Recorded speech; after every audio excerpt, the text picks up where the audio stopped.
Hello aspirants, welcome to the lectures of History of Modern India from the book Spectrum. We are doing chapter 5 which is expansion and consolidation of British power in India. And last chapter में हमने conquest of Sindh देखा था and today we will be covering the conquest of Punjab. But before that, please like, share and subscribe to my channel and press the bell icon to receive the notifications of my latest lectures. Let's get started now. ठीक है, तो आज हम देखेंगे consolidation of Punjab under the Sikhs and then the Anglo Sikh wars. Okay, and सबसे पहले इसमें basically हम बात करेंगे कि रंजीत सिंह से पहले यू नो दैट पंजाब में सिख एम्पायर जो एस्टेब्लिश हुआ अपने प्रोमिनेंट वे में, it was under Ranjit Singh. But उससे पहले क्या स्टोरी चल रही थी पंजाब में एंड लेटर ऑन कैसे एंग्लो सिख वॉर्स आपके होते हैं. ठीक है, स्टार्ट करते हैं फिर. So, Guru Gobind Singh, if you know that he was the last Guru, 10th Guru, he was the last Sikh Guru, उनकी डेथ हो जाती है. ओके, गुरु गोविंद सिंह की डेथ हो जाती है and he dies actually in the year 1708. एंड अब तक क्या है कि जो सिख्स हैं आपके गुरु गोबिंद सिंह की लीडरशिप के अंडर जो है वो मुगल से भी फाइट कर रहे थे and they were trying to consolidate their empire in the Punjab as well. तो उनके पास एक लीडर था, किस फॉर्म में? गुरु गोबिंद सिंह जी की फॉर्म में. But when he dies in the 1708 तो अब लीडरशिप चेंज हो जाएगी एंड नया लीडर बनेगा आपका बंदा बहादुर. सो रिमेंबर दिस नेम, बंदा बहादुर. ओके, अच्छा, one more thing you should know कि जब गुरु गोबिंद सिंह की डेथ हुई है तो उस टाइम पे मुगल एम्परर कौन था? तो अभी जस्ट मैंने आपको बताया 1708 में इनकी डेथ हो जाती है. तो अगर पहले आपने मेरे लेक्चर्स लिए हैं या आपने मॉडर्न हिस्ट्री से पहले पढ़ी है तो 1707 तो आपको ईयर बिल्कुल क्रैम होना चाहिए कि ये जो ईयर है 1707, यहाँ पे औरंगजेब की डेथ हो जाती है. तो ऑब्वियसली इसके बाद नया मुगल एम्परर आएगा एंड औरंगजेब के बाद जो एक क्रोनोलॉजी शुरू होती है, जो नए मुगल एम्परर्स आपके आते हैं वो कंपैरेटिवली देवर वीक. सो उसमें सबसे पहला नेम है आपका बहादुर शाह.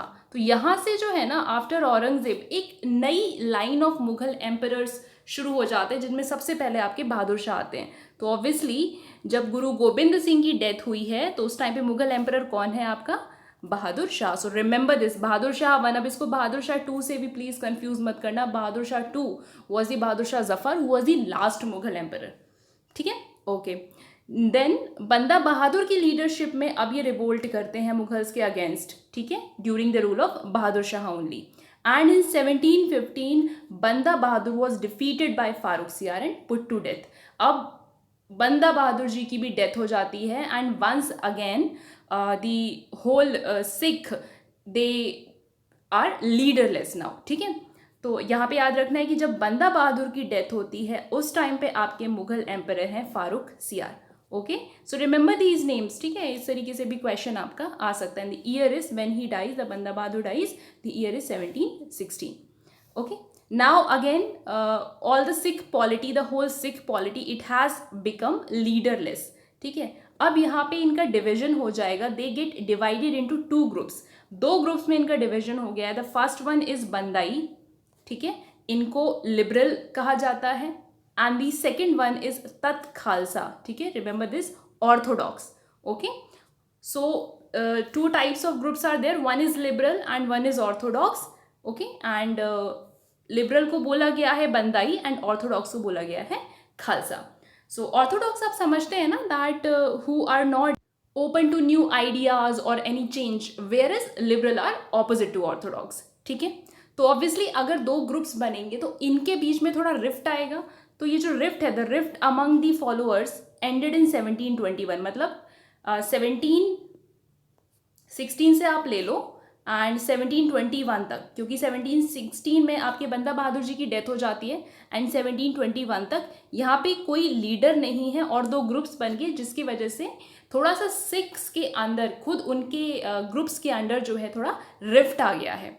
बट ये रिफ्ट खत्म होता है 1721 में under the influence of Bhai Mani Singh. Okay, then later in 1784 Kapur Singh Faizulpuria, sorry it's Faizullapuria, he organized the Sikhs under the दल Khalsa. now this is important. अब उन्होंने एक ग्रुप में उनको ऑर्गेनाइज कर लिया है विच इज नोन एज दल Khalsa, with the objective of uniting followers of Sikhism politically, culturally and economically, so that सारे सिक्स जो हैं वो यूनाइट हो जाएं एंड सिर्फ क्योंकि वो फाइट कर रहे थे मुगल्स के अगेंस्ट, तो ज़रूरी था कि एक यूनिटी हो उनमें सो दैट वो मुगल्स को ऑपोजिशन दे पाएँ। तो इसके लिए पॉलिटिकली भी उनका यूनाइट होना ज़रूरी था, कल्चरली भी और इकोनॉमिकली भी। तो ये काम किसने किया? ये काम किया कपूर सिंह फैजुल्लापुरिया ने, and he organized the Sikhs into Dal Khalsa.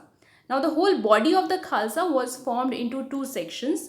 अब ये जो पूरी बॉडी है इसमें इन्होंने 2 सेक्शंस बना दिए. One was Budha Dal, okay, and the other one was the Tarun Dal. So बूढ़ा दल आपको नाम से पता चल रहा है that older Sikhs were comprising this group. This was the army of veterans, that is old Sikhs, experienced Sikhs. Where Tarun का मतलब होता है young, and this was the army of the young Sikhs. Okay, so remember this.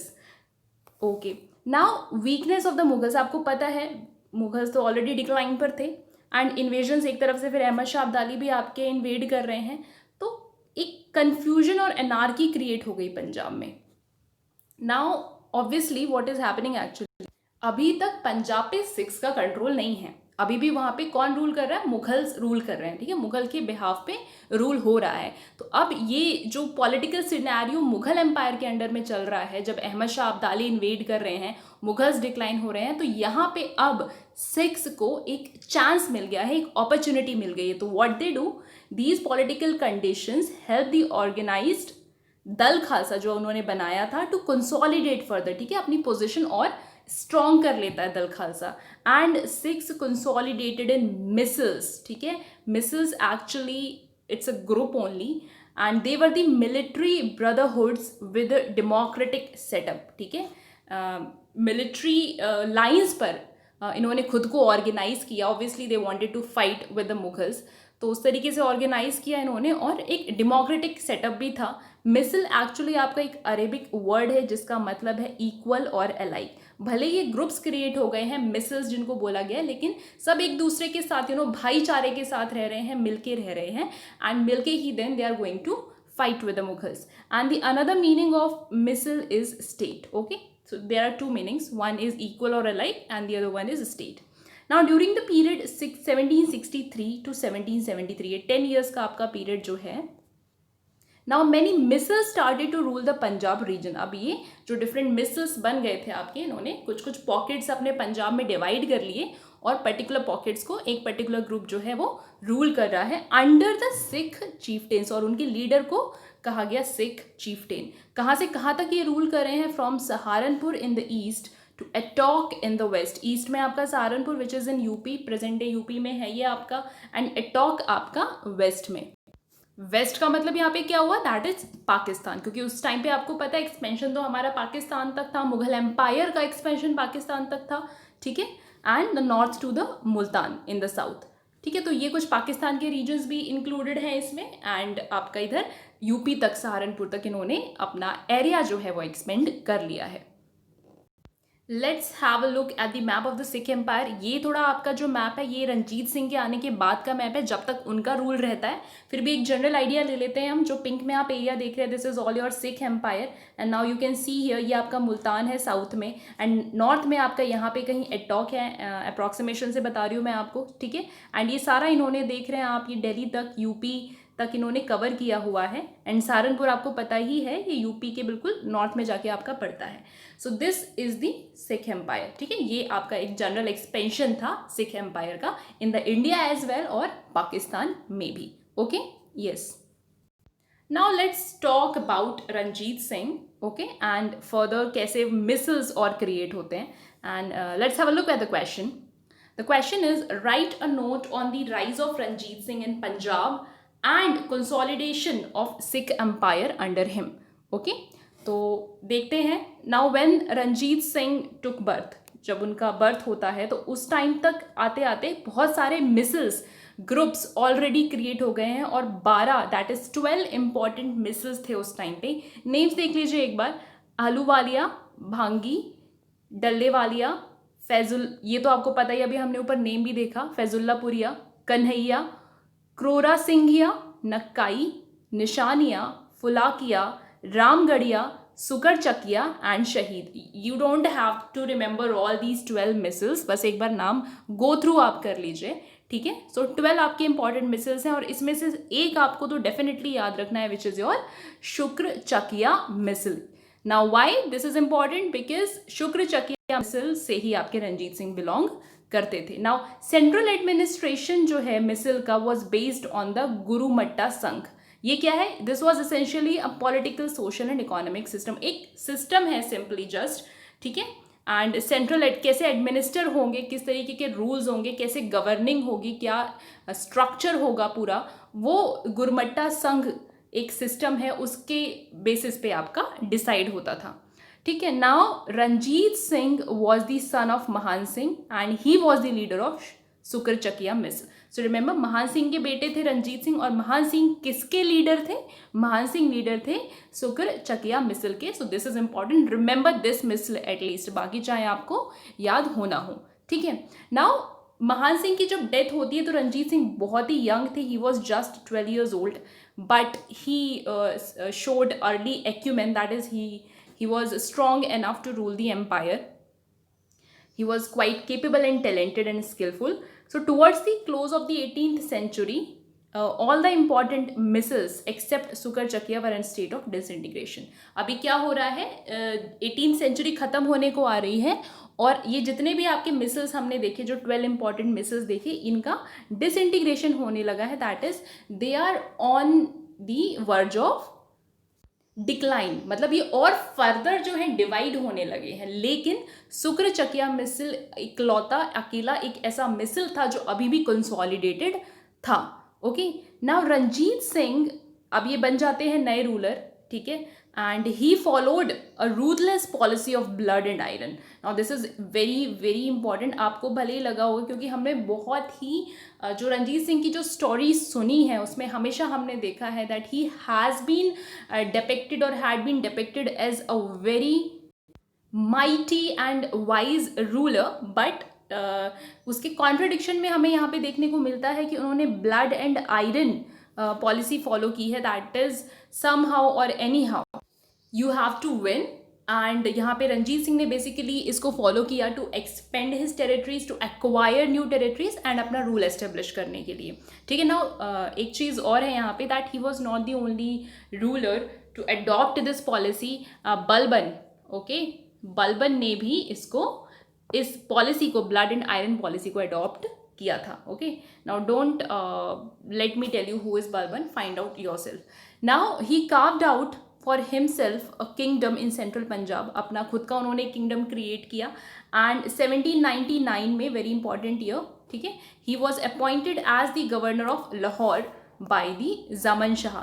जमन शाह एक्चुअली इस time पे आपके अफगानिस्तान के ruler हैं एंड लाहौर इनके अंडर में आता है, और जमन शाह ने किसको अपॉइंट कर दिया यहाँ का governor? He appointed Ranjit Singh as the governor of Lahore. So remember this, इसको ऐसे कंफ्यूज नहीं करना है that Mughal emperor appointed him the governor of Lahore, he was the Zaman Shah and he is the ruler of Afghanistan. Now यहाँ पे आपका जो ईयर 1799 आ रहा है, प्लीज़ इसे रिलेट कीजिए कि ये ईयर और किस लिए इंपॉर्टेंट है। ये ईयर इंपॉर्टेंट है for the Anglo Mysore war and the death of Tipu Sultan. तो इस तरीके से भी रिलेट करना है, क्वेश्चन कैन बी आस्क्ड, इन दोनों इवेंट को कंबाइन करके आपसे क्वेश्चन पूछा जा सकता है कि कौन सा इवेंट किस पर्टिकुलर इवेंट्स का कंटेम्प्रेरी है, ठीक है, okay. Now in 1805 Ranjit Singh acquired, you further expand करें, इन्होंने जम्मू को एक्वायर किया, अमृतसर को एक्वायर किया, ठीक है, और इनकी जो पॉलिटिकल कैपिटल थी it was Lahore only, but इनकी रिलीजियस कैपिटल थी अमृतसर। सो दिस इज ऑल्सो इंपॉर्टेंट, ठीक है, दो कैपिटल्स हैं इनकी, one is your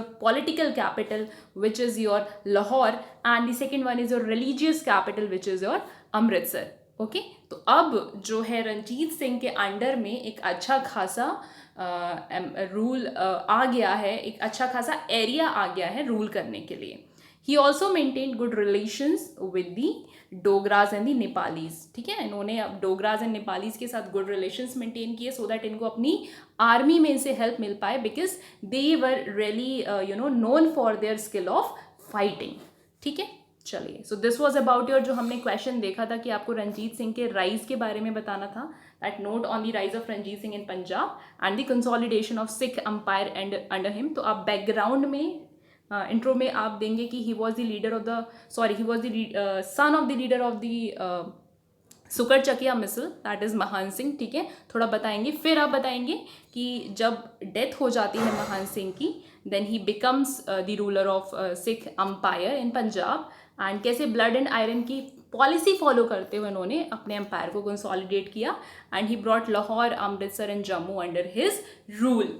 okay, yes. Now next is Ranjit Singh and English. अब देखेंगे इंग्लिश का क्या रोल है एंड कैसे एंग्लो सिख वॉर्स तक हम पहुंचते हैं after this. So your question is what were treaty of Amritsar and tripartite treaty signed by Ranjit Singh, give a brief account. तो ट्राईपार्टाइट ट्रीटी तो आप ऑलरेडी देख चुके हैं लास्ट लेक्चर्स में, और हम यहाँ पे ट्रीटी ऑफ अमृतसर की भी बात करेंगे, ठीक है। ये दोनों रंजीत सिंह के साथ साइन होती है। देखते हैं क्या है ये आपकी treaties. Okay, now if you remember we discussed in the last chapter as well that joint Franco-Russian invasion का अभी एक खतरा है इंडिया पे, कि रशिया इन्वेड करने वाला है इंडिया पे। हम बात कर रहे हैं आपकी किस डेकेड की, हम बात कर रहे हैं 1800s की, and that is 19th century obviously. So अभी यहाँ पे इंग्लिश को एक कहीं ना कहीं एक डर लगा हुआ है दैट नॉर्थ से आके आपका रशिया जो है इन्वेड करेगा through the land route, and English were already getting very scared of this, and in 1807 you remember हमने उसमें भी देखा था आपका, जब हमने कॉन्क्वेस्ट ऑफ सिंध देखा था, that Lord Minto sent Charles Metcalfe to Lahore, ठीक है। Now Ranjit Singh offered to accept Metcalfe proposal of an offensive and defensive alliance. क्यों गए थे मेटकाल्फ? बेसिकली मेटकाल्फ ने कहा रंजीत सिंह से जाके कि आप हमारे साथ एक अलायंस क्रिएट कर लो and we should deal with Russia together. Okay, so ये एक ऑफेंसिव और डिफेंसिव अलायंस थी ऑन द कंडीशन, लेकिन इसकी भी एक कंडीशन थी that the English would remain neutral in case of Sikh-Afghan war. Now Ranjit Singh was a very ambitious man, so he wanted to expand his empire toward the northwest as well. Northwest में क्या पड़ रहा है आपका? अफगानिस्तान वाला area पड़ रहा है, ठीक है। तो यहाँ पे भी वो अपना एक्सपेंशन करना चाह रहे थे। तो ऑब्वियसली एक्सपेंशन का मतलब है कि वहाँ के अफगान रूलर्स से वॉर करना। तो obviously now Ranjit Singh wanted कि इंग्लिश इसमें किसी भी तरीके से इंटरफेयर नहीं करेंगे। तो ये कंडीशन जो है रखी गई रंजीत सिंह के through, and when the Metcalfe gave his proposals for the alliance, ठीक है, and would consider Ranjit Singh the sovereign of the entire Punjab. और कहा गया कि आप ये एक्सेप्ट करोगे कि मैं, that is Ranjit Singh, I am the ruler of the Punjab including the Malwa, ठीक है, cis Sutlej territories. Cis Sutlej से याद आया आपको, पहले भी डिस्कस किया है, दैट इज जो सतलज आपकी फ्लो कर रही है उसके नीचे जितना भी आपका एरिया है वो आपका किसके अंडर में रहेगा? रंजीत सिंह के अंडर में रहेगा। नाउ नेगोशिएशंस यहाँ पे लेकिन फेल हो जाती है। जो भी मेटकाल्फ और रंजीत सिंह ने नेगोशिएट किया, जो भी कंडीशंस इन्होंने रखी, ये फेल हो जाती हैं। And in the change political scenario, change political scenario में क्या हुआ कि जो डेंजर था कि रशिया आके इन्वेड करेगा, ये डेंजर जो है रिसीड हो जाता है, दैट इज खत्म हो जाता है। And English became more assertive. Now English know that we don't have as such we don't need to worry now since there is no invasion going to happen from the Russia। तो हम जो है अब यहाँ पे पंजाब में भी खुद को एस्टेब्लिश कर सकते हैं। सो नाउ इस प्रेशर में आके, क्योंकि अब रंजीत सिंह के पास भी एक एक्सक्यूज़ नहीं बचा है टू अपोज द इंग्लिश, तो इस प्रेशर में आके उनको साइन करनी पड़ती है एक treaty which is called treaty of Amritsar, year is 1809 with the company. So this is your background for the Treaty of Amritsar, ठीक है। Okay, now treaty of Amritsar में क्या डिसाइड होता है? सबसे पहले तो this is very important because significant है। It checked one of the most cherished ambitions of Ranjit Singh to extend his rule over the entire Sikh nation, ठीक है। यहाँ पे हमने देखा that Ranjit Singh wanted to extend his empire. तो इस ट्रीटी में क्या एक्सेप्ट कर लिया गया कि जो रिवर सतलज है वो बाउंड्री लाइन होगी for his dominions and the companies. Now this is important. चलिए एक बार मैप में चलते हैं। So have a look at the map. Now let me show you the Sutlej. ये आपकी सतलज फ्लो कर रही है, ठीक है। तो यहाँ पे इस ट्रीटी में क्या डिसाइड हो जाता है कि सतलज के नॉर्थ में आपका जितना एरिया है, जो आई एम सॉरी, ये पिंक रीजन ही आएगा ऑलमोस्ट। ये ठीक है, इस पे क्लेम किसका रहेगा? इस पे रणजीत सिंह का क्लेम रहेगा, लेकिन इस ट्रीटी में ये भी डिसाइड हुआ कि सतलज के नीचे जितना एरिया है आपका, ठीक है, ये इतना एरिया, ये सारा एरिया आपका किसके कंट्रोल में रहेगा? ये इंग्लिश के कंट्रोल में रहेगा, एंड रणजीत सिंह इसको क्लेम नहीं कर सकते। ठीक है, रणजीत सिंह इसको क्लेम नहीं कर सकते। सिस सतलज का मतलब ये है। Okay, so remember this. तो ऑब्वियसली अब रणजीत सिंह के पास ऑप्शंस थोड़े कम हो गए हैं अपने एम्पायर को एक्सटेंड करने के, तो अपनी सारी एनर्जीज वो कहाँ लगा देते हैं? He directed his energies towards the west and captured Multan, Kashmir and Peshawar. Very very important, you have to remember. ठीक है, कि ट्रीटी ऑफ अमृतसर के बाद ये फर्दर नॉर्थ वेस्ट में ही एक्सपेंड कर पाते हैं और मुल्तान को, काश्मीर को एंड पेशावर को कैप्चर कर लेते हैं। अब ये तो था आपका treaty of Amritsar. Year is important, that is 1809। Now let's come to 1838. Please remember this year, already discuss कर लिया दो बार, तो याद हो जाना चाहिए। 1838 में आपकी ट्राई पार्टाइट ट्रीटी साइन हुई है। यहाँ पे रणजीत सिंह को ये साइन करनी पड़ती है। ठीक है, उस टाइम पे पॉलिटिकल कंपल्शंस की वजह से इनको साइन करनी पड़ती है विद द इंग्लिश, क्योंकि इंग्लिश के पास तो और कोई अब राइवल बचा नहीं है। ठीक है, इधर से रशिया का भी डर नहीं है उनको, और इनको तो अपने एम्पायर्स एस्टेब्लिश करने ही है फर्दर।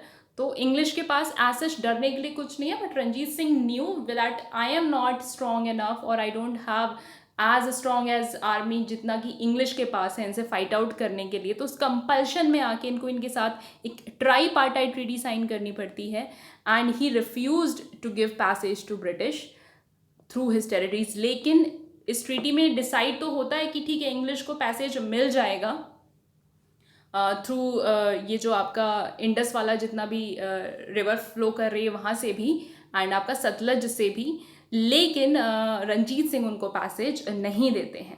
अब क्यों इंग्लिश को पैसेज चाहिए था? उनको दोस्त मोहम्मद को अटैक करना था, जो कि अफगान के अमीर थे। Okay, I won't go into the details because we have already discussed पहले कि दोस्त मोहम्मद कौन है। Okay, now relations of the Ranjit Singh with the company from 1809 to 1839। यहाँ पे आपको साफ देखने मिलेगा दैट रणजीत सिंह की वीक पोजीशन हमको नजर आती है, क्योंकि उनको तो ऐसी ट्रीटी साइन करनी पड़ी जो कहीं ना कहीं जो किसी डायरेक्ट कन्फ्रंटेशन का रिजल्ट नहीं था इंग्लिश के साथ। ऐसा तो था नहीं इंग्लिश के साथ इनकी फाइट चल रही है या वॉर हो रहा है, नथिंग लाइक दैट, बट सिर्फ इसलिए क्योंकि इनकी वीक पोजीशन थी थोड़ी इंग्लिश के कंपैरिजन में, इसलिए इनको ये साइन करनी पड़ती है। तो यहाँ से हमें नजर आता है that Ranjit Singh was comparatively weaker and he was conscious of his weak position and he took no step to organize a coalition of other Indian princes। यहाँ पे थोड़ा सा यहाँ पे एक देखने को मिलता है हमको इनका वीकनेस देखने को मिलता है कि ये जानते थे हमारी वीक पोजीशन है, but still he didn't try to make a coalition. जो दूसरे इंडियन प्रिंसेस हैं उनके साथ इन्होंने अलायंस नहीं फॉर्म किया to maintain a balance of power. अगर ये शायद ऐसा करते तो आई एम नॉट सेइंग कि ब्रिटिश नहीं कॉन्कियर करते, बट हो सकता है थोड़ा डिले हो जाता या कुछ और चेंज सिनेरियो हमें देखने को मिलता। ठीक है, सो रणजीत सिंह डाइड 1839 में, इनकी डेथ हो जाती है, एंड इनकी डेथ के बाद ही डिक्लाइन शुरू हो जाता है सिख एम्पायर का। ओके, सो पंजाब आफ्टर रणजीत सिंह देखते हैं इनकी डेथ के बाद क्या होता है। तो कोर्ट फैक्शंस आपके शुरू हो गए हैं, दैट इज इनके जो सन है Kharak Singh, he was not efficient and during the brief period of his reign court factions became active. Factions that is court officials के बीच में ही फाइट्स स्टार्ट हो गए हैं एंड एनमिटीज क्रिएट होना शुरू हो गए हैं। So this led to an anarchic situation in Punjab. Chaotic situation शुरू हो गई है, कोई प्रॉपर गवर्नेंस नहीं हो रहा है, रूल नहीं हो रहा है, ठीक है, एडमिनिस्ट्रेशन नहीं हो रहा है proper. Plans and counter plans of various groups to capture the throne of the Lahore. तो डिफरेंट जो ग्रुप्स हैं आपके वो कोशिश कर रहे हैं कि उनके हाथ में जो है थ्रोन आ जाए, सिख एम्पायर का लाहौर उनके हाथ में आ जाए। सो यहाँ पे अब क्या होगा, इंग्लिश को एक अपॉर्चुनिटी मिल जाएगी to gain the advantage of this situation. ठीक है, सो आर्मी जो पिलर था, एक बहुत ही इम्पॉर्टेंट अटमोस्ट इम्पॉर्टेंट पार्ट था सिख स्टेट का, ये कंपैरेटिवली इंग्लिश आर्मी के कंपैरिजन में लेस स्ट्रॉन्ग थी। ठीक है, एंड जितना लगता था कि हाँ सिख आर्मी बहुत स्ट्रॉन्ग है, they are wonderful fighters, but it was not so. And Ranjit Singh's able generals, जो उनके commanders थे, रंजीत सिंह की army के commanders थे, able commanders, they were already dead. They were also not there. Now already discontent was growing. अब क्या हो रहा है, क्योंकि लीडरशिप भी नहीं है एक, ठीक है, एक स्ट्रॉन्ग लीडरशिप भी नहीं है, तो ट्रूप्स को रेगुलर पेमेंट भी नहीं हो रही, क्योंकि सब administration and economy it's all in the state of decline, तो पेमेंट कहीं ना कहीं रुकी हुई है सोल्जर्स की, तो इसकी वजह से सोल्जर्स में भी एक डिसकंटेंट क्रिएट हो रहा है. Okay,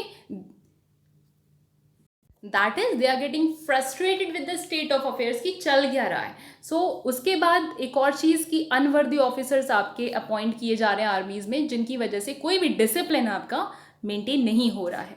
Lahore government continuing the policy of friendship with the English company permitted the British troops to pass through its territory. अब एक और चीज़, अब क्योंकि ये जो ट्रीटीज इससे पहले साइन कर ली गई थी वो ट्रीटीज तो फॉलो होंगी, करनी पड़ेंगी, तो उसकी वजह से ब्रिटिश ट्रूप्स को भी आने का जाने का पूरा वे दिया जा रहा है, उनको सारा रूट एक्सेस कराया जा रहा है थ्रू दी पंजाब एरिया. ठीक है, एक तो तब जब वो अफगानिस्तान से फ्ली करके आए थे, अफगानिस्तान से फ्ली करके कब आए थे, जब एंग्लो अफगान आपका वॉर हुआ था. ठीक है, एंड एक बार तब जब वो दोबारा वहाँ से मार्च करके गए बैक टू अफगानिस्तान अपनी डिफीट का बदला लेने, टू अवेंज देयर डिफीट. तो 2 बार इन्होंने इस रूट को बहुत ही प्रॉपर तरीके से, पूरी तरीके से एक्सेस किया, बट इस एक्सेस में उनके इस इंटरफेरेंस की वजह से, इस इंटरवीनिंग की वजह से जो पॉलिटी है, सिख एम्पायर की पॉलिटी है, पंजाब की जो पॉलिटी है, इससे वहाँ का इकोनॉमिक डिसलोकेशन हो गया. That is obviously troops move करें, ट्रूप्स ऐसा तो है नहीं, दे कंटिन्यूसली कीप मूविंग,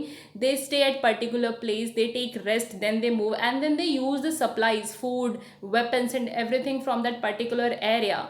तो इस वजह से वहाँ का जो इकोनॉमिक सिचुएशन है वो डिसबैलेंस हो जाता है सिख स्टेट का. ठीक है, that is British might have, that is the English army might have used the resources of the Punjab state. ठीक है, और फ्रेंडशिप की ट्रीटी तो थी ही, तो उन्होंने अवेलेबल भी कराया होगा इसको. ओके, ठीक है. So this was about your Ranjit Singh की डेथ के बाद क्या होता है, एंड जो नई लीडरशिप आती है वो आती है आपके हाथ में दलीप सिंह, ये माइनर सन है रंजीत सिंह के, एंड इनको महाराजा बना दिया जाता है विद रानी जिंदन, नाम याद रखना है, Rani Jindan as the regent. That is Rani Jindan जो है दलीप सिंह के बिहाफ पे रूल करेंगी, एडमिनिस्ट्रेशन उनके हाथ में रहेगा. अच्छा, हमारा क्वेश्चन क्या था, एक बार क्वेश्चन हम फिर से देख लेते हैं. The question was what were the treaty of Amritsar and tripartite treaty signed by Ranjit Singh, give a brief account.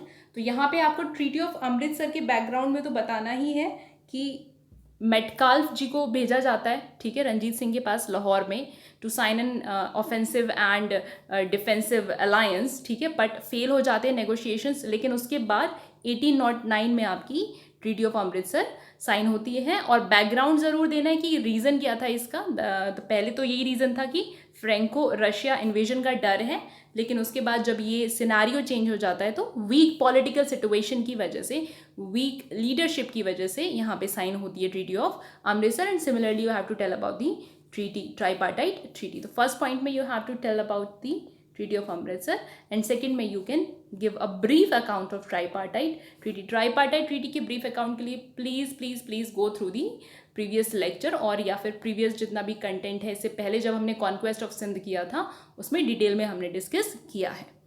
चलिए, नेक्स्ट आपका जो ये पंजाब है आफ्टर रंजीत सिंह, इसमें हम अभी जब एंग्लो सिख वॉर्स देखेंगे तो उसका बैकग्राउंड ये बनेगा.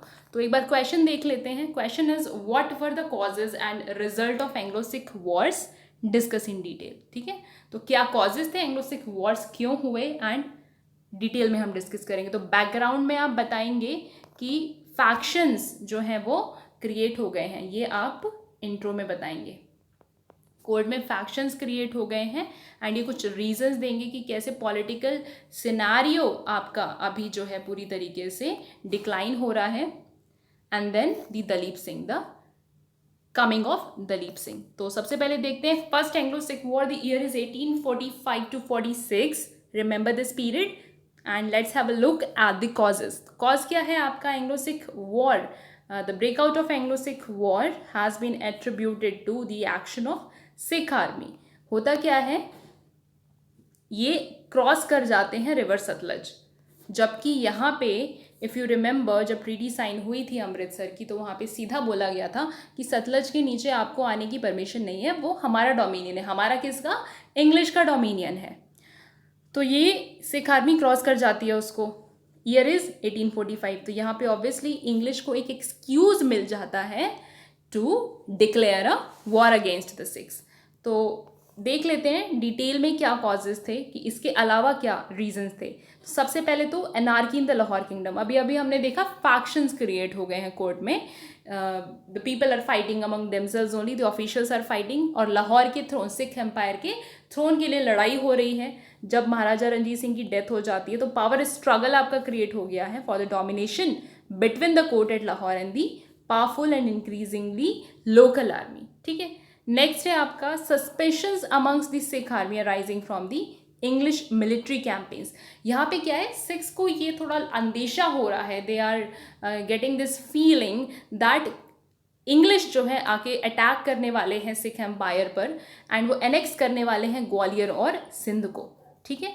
And the campaign in the Afghanistan. तो उनको लग रहा है कि एक तो अफगानिस्तान में तो वैसे ही वो इंग्लिश जो है वॉर फाइट कर रहे थे विद दी अफगान्स, एक तो ये रीज़न था ही, and they were not liking it, the Sikh army was not liking it, plus उनको ये भी लग रहा था कि ग्वालियर और सिंध को जो है इंग्लिश एनेक्स करने वाला है, कैप्चर करने वाला है। ठीक है। And then increase in the number of English troops. अब जो वहाँ पे स्टेशन है आपके लाहौर के पास बॉर्डर पे क्या है, इंग्लिश के ट्रूप्स स्टेशन थे फॉर, क्योंकि अफगान के साथ वॉर चल रहा था तो उसके लिए कुछ ट्रूप्स उनके वहाँ भी स्टेशन थे। तो उनका नंबर धीरे धीरे क्या है, बढ़ता जा रहा है, नंबर ऑफ सोल्जर्स बढ़ते जा रहे हैं। तो ये कहीं ना कहीं उनको एक डाउट नज़र आ रहा है यहाँ पे कि कहीं ये जो सोल्जर्स बढ़ा रहे हैं अपने, तो ये कहीं हमें कैप्चर करने के लिए तो नहीं बढ़ा रहे हैं। तो ये कुछ आपके रीजंस थे।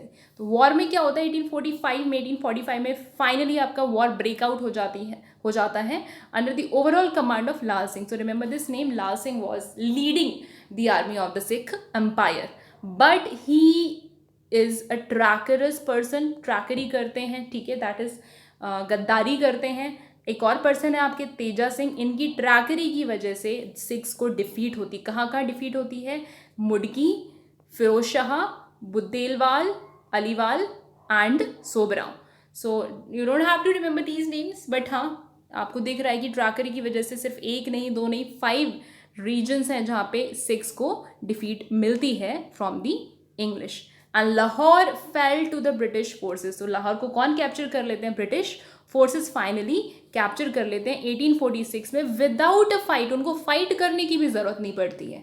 ठीक है, okay. Now very important, treaty of Lahore sign होगी आपकी इस वॉर के बाद। The year is 1846। क्या फीचर्स हैं, वॉर इंडेमनिटी, वेरी ऑब्वियस, हर वॉर के बाद जो पार्टी जीतती है जनरली उसको कुछ ना कुछ कॉम्पेंसेशन मिलता है, रिवॉर्ड मिलता है, ट्रिब्यूट मिलता है। तो 1 करोड़ रुपीज़ की वॉर इंडेमनिटी मिली।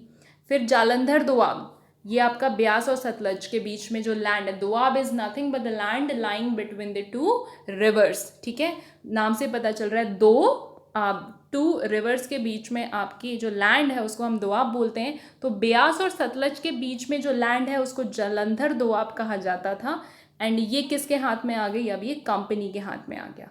ठीक है, वहाँ पे एक ब्रिटिश रेसिडेंट एस्टेब्लिश कर दिया गया, कहाँ पे, लाहौर में, अंडर हेनरी लॉरेंस। ठीक है। नेक्स्ट, सिख आर्मी का स्ट्रेंथ ऑब्वियसली कम हो जाएगा। एक तो वैसे उन्होंने फाइट किया, लूज किया, और they were not strong enough. And Dalip Singh was recognised as the ruler under Rani Jindan as regent, and Lal Singh as wazir. तो ये आपने देखा ही था अभी कि दलीप सिंह को रूलर बना दिया गया था। अब क्योंकि सिक्स जो है, ये जो 1 करोड़ की इंडेमनिटी, उनको जो कॉम्पेंसेशन प्राइस उनको देना था, ये वो नहीं पे कर पाए। They were not able to pay the entire war indemnity. Kashmir including Jammu was sold to Gulab Singh, and he was, now Gulab Singh, who is Gulab Singh? Gulab Singh actually आपके जम्मू कश्मीर में रूल कर रहे थे। अब इनको जो है कश्मीर जो है जम्मू को इंक्लूड करके ये गुलाब सिंह को दे दिया जाता है। उस टाइम पे पूरा ये एरिया नहीं रूल कर रहे थे, कश्मीर शायद इनके अंडर में नहीं था, लेकिन इसके बाद कश्मीर भी गुलाब सिंह के अंडर में आ जाता है, क्योंकि गुलाब सिंह जो हैं वो किसके बिहाफ पे गवर्न करने वाले हैं, ब्रिटिश के बिहाफ पे गवर्न करने वाले हैं। ठीक है, ओके, नाउ अगेन एक और ट्रीटी साइन हुई है आपकी, treaty of Bhairowal, because six जो हैं वो आपके इससे सेटिस्फाइड नहीं थे। जो ट्रीटी ऑफ लाहौर साइन हुई है over the issue of Kashmir, Kashmir जो दे दिया जाता है गुलाब सिंह को, दे आर नॉट सेटिस्फाइड, तो उन्होंने रेबल किया और इसकी वजह से भैरोवाल ट्रीटी साइन हुई है, सेम ईयर में साइन हुई है, ठीक है। एंड इसमें क्या हुआ, रानी जिंदान को रिमूव कर दिया गया एज द रीजेंट, जो दलीप सिंह के बिहाफ पे रूल कर रही थी, एंड एक काउंसिल बनाया गया रीजेंसी का फॉर दी पंजाब, मतलब एक डिफरेंट सिस्टम क्रिएट किया गया जिसको काउंसिल बोला गया, जिसमें instead of a single person there might be कि एक ग्रुप है आपका जो रूल करेगा, तो काउंसिल बनाया गया पंजाब के लिए, ठीक है। एंड इस काउंसिल में कौन है, इस काउंसिल में आपके 8 सिख सरदार हैं जिन्होंने प्रिसाइड किया इसको, इसको रूल किया, and presided over by the English resident Henry Lawrence. तो आपने देखा था कि हेनरी लॉरेंस को प्लेस कर दिया गया था as the English resident in Punjab. तो ये जो काउंसिल बनाया गया, इस काउंसिल को हेड कौन करेगा, हेनरी लॉरेंस, लेकिन इस हेनरी लॉरेंस के बिहाफ पे कौन रूल कर रहा है, 8 Sikh sardars. Okay, so this is about treaty of Bhairowal. Next है आपका second Anglo Sikh war. It fought between the year 1848 to 1849. Remember this period. Soon after, मतलब 1846 में ट्रीटी साइन होती है भैरोवाल की, और से 2 साल बाद आपका दूसरा वॉर हो जाता है। नाउ आपको पता है कि फर्स्ट एंग्लो सिख वॉर में इनकी डिफीट तो हो ही गई थी सिख आर्मी की, ठीक है। तो जो ट्रीटीज़ हैं लाहौर की और भैरोवाल की, ये उनके लिए हाईली ह्यूमिलिएटिंग थी।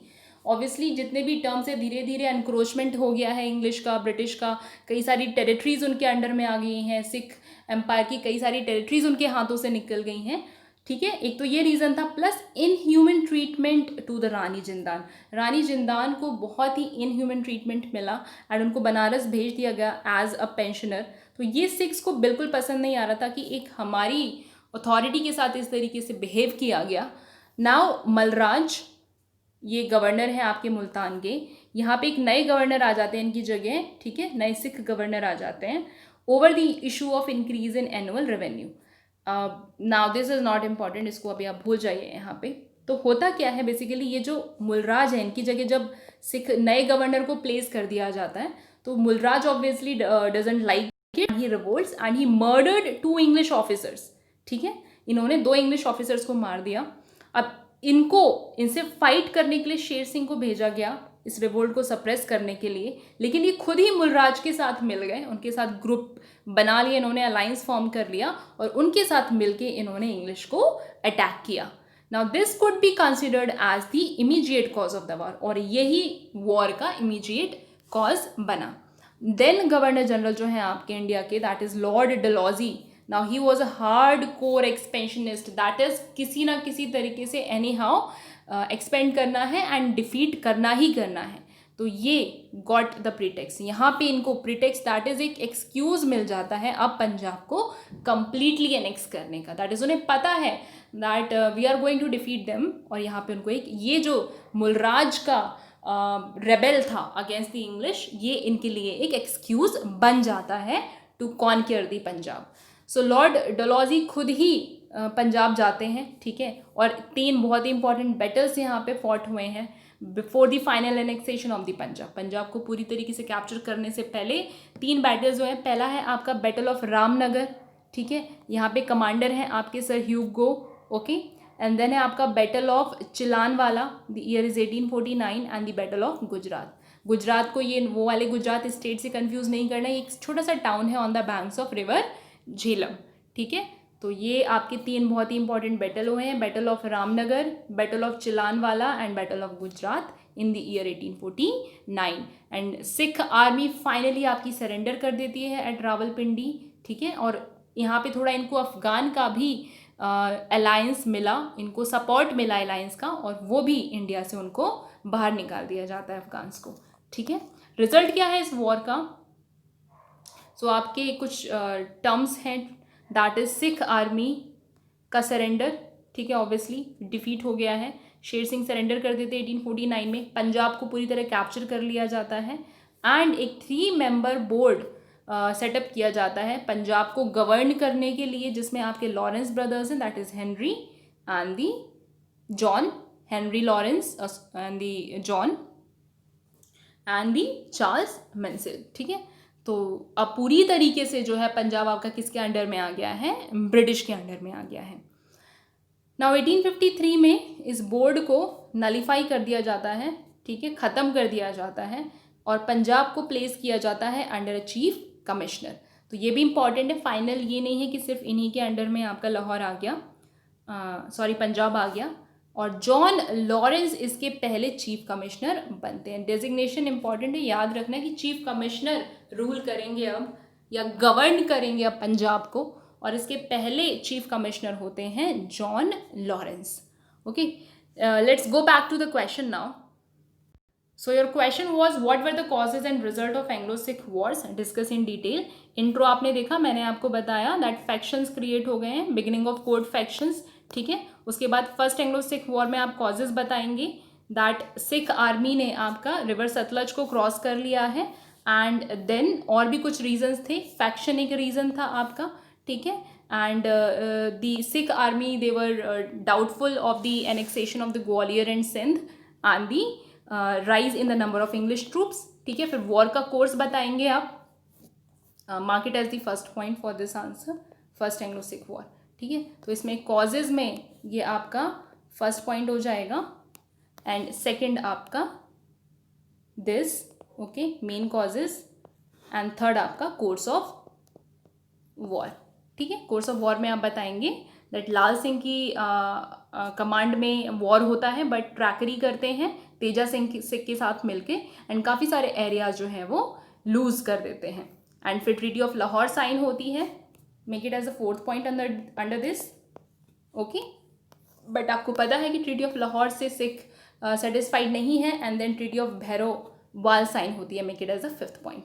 एंड देन आपका सेकेंड एंग्लो सिख वॉर आएगा, make it as the second point now for this answer, ठीक है। कॉजेज बताएंगे आप दैट हाईली ह्यूमिलिएटिंग था सिख के लिए ये जो दोनों ट्रीटीज़ थी, okay. Now Mulraj, second point में आप बताएंगे कि मुलराज रिवोल्ट करते हैं क्योंकि उनको हटा दिया जाता है द गवर्नर ऑफ मुल्तान, ठीक है। तो ये एक रीज़न मिल जाता है। एंड थर्ड में आप बताएंगे कि 3 इंपॉर्टेंट आपके बैटल फॉट हुए हैं under lord Dalhousie, that is Ramnagar, Chillianwala and Gujarat, ठीक है। रिजल्ट में आप बताएंगे दैट एनेक्सेशन हो जाता है फाइनली पंजाब का, एक 3 मेंबर बोर्ड बनाया जाता है, लेकिन फाइनली चीफ कमिश्नर का डेजिग्नेशन देके पंजाब को गवर्न किया जाता है, okay. Okay, so that's it for your Anglo Sikh Wars. एक सिग्निफिकेंस और हम देख लेते हैं जो आप कॉन्क्लूजन में डालेंगे, ठीक है। कॉन्क्लूजन क्या है आपका, it gave the two sides a mutual respect for each others fighting prowess, ठीक है, क्योंकि सिख आर्मी वैसे भी काफ़ी नोन थी अपने फाइटिंग स्किल्स के लिए, एंड इंग्लिश तो वैसे भी सुपीरियर थे, तो कहीं ना कहीं दोनों की पावर्स का हमें पता चलता है that they were really powerful, the armies were really powerful. And six, very very important for this answer, 6 were to fight loyally on the British side in the revolt of 1857। अब जब 1857 का revolt हुआ था तो इसमें यहाँ पे इस रिवोल्ट में 6 जो है वो लॉयल रहे थे ब्रिटिश के, उन्होंने इस रिवोल्ट में अगेंस्ट द ब्रिटिश पार्टिसिपेट नहीं किया, और आगे आने वाले कई कैंपेन्स में जो आगे वॉर फाइट होने वाले हैं ब्रिटिश के from the other powers with the other powers, उसमें ब्रिटिश कि लॉयल कौन रहेंगे, सिख जो हैं लॉयल रहेंगे until the Indian independence of 1947, very very important, ठीक है। So they remain loyal to the British until the independence of India. So this was the significance of Anglo Sikh wars. Okay, so that's it about your Anglo Sikh wars. Next lecture में हम थोड़ा देखेंगे कि कैसे British ने further expand किया through the administrative policies, okay. But don't forget to like, share and subscribe. Meet you in the next lecture. Thank you.